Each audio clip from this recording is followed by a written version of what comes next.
شروع کرتا ہوں اللہ کے نام سے جو بڑا مہربان اور نہایت رحم کرنے والا ہے۔ یزید 25 ہجری حضرت سیدنا عثمان غنی رضی اللہ تعالی عنہ کے دور خلافت میں دمشق میں پیدا ہوا۔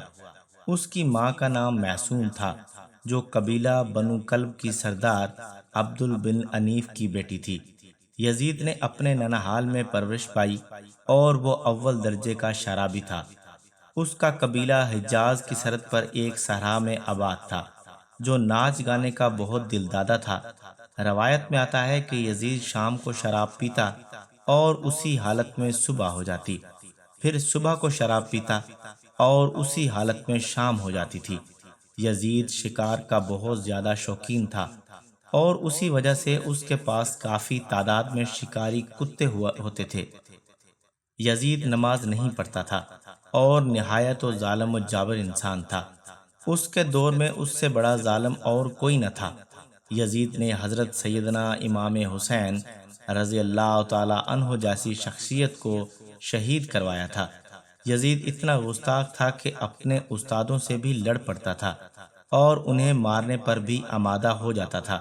حضرت امیر معاویہ رضی اللہ تعالی عنہ نے اپنی زندگی میں ہی یزید کو ولی عہد بنا کر بیعت لے لی تھی۔ جن 5 لوگوں نے یزید کی بیعت نہیں کی تھی ان میں سے حضرت سیدنا امام حسین رضی اللہ تعالی عنہ بھی شامل تھے۔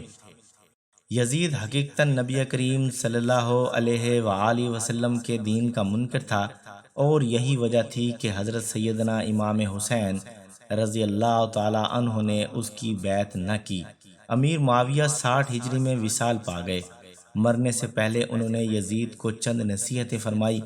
ان میں سے ایک نصیحت یہ تھی کہ عراق کے لوگ حضرت امام حسین رضی اللہ تعالی عنہ کو ضرور تمہارے مقابلے میں کھڑا کریں گے۔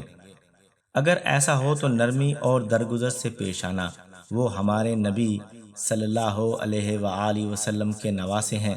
جب حضرت امیر معاویہ رضی اللہ تعالی عنہ کے وصال کے بعد یزید تخت پر بیٹھا تو تخت پر بیٹھتے ہی اس نے مدینہ کے گورنر ولید بن عقبہ کو ایک خط لکھا، اپنے باپ کے انتقال کی خبر دی اور ساتھ یہ بھی کہا کہ جتنی جلدی ہو سکے تم حضرت سیدنا امام حسین رضی اللہ تعالی عنہ اور ابن زبیر رضی اللہ تعالی عنہ سے بیعت لے لو۔ ولید بن عقبہ بہت شریف انسان تھا، وہ لڑائی جھگڑے کو پسند نہیں کرتا تھا۔ اس کے دل میں اہل بیت کا بہت زیادہ احترام تھا۔ چنانچہ ولید بن عقبہ نے مروان بن الحکم کو مشورے کے لیے بلایا۔ مروان بن الحکم اگرچہ اوپرلے درجے کا بدنیت، بد زبان، بد کردار اور مکار شخص تھا، مگر اس وقت ولید بن عقبہ کو ایسے بندے کی ضرورت تھی جو اسے کوئی مشورہ دے سکے۔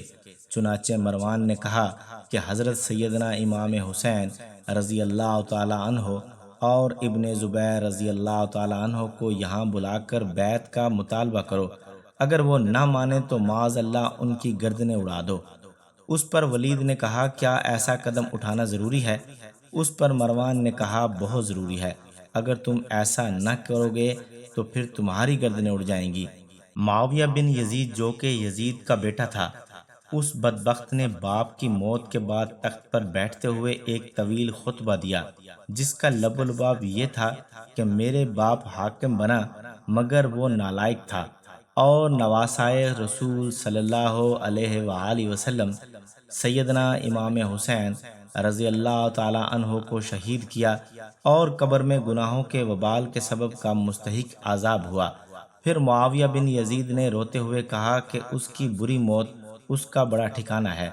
اس نے نبی کریم صلی اللہ علیہ وآلہ وسلم کی ناموس عظمت پر حرف اٹھایا اور شراب کو حلال کیا اور کعبہ کی عظمت کو نقصان پہنچایا۔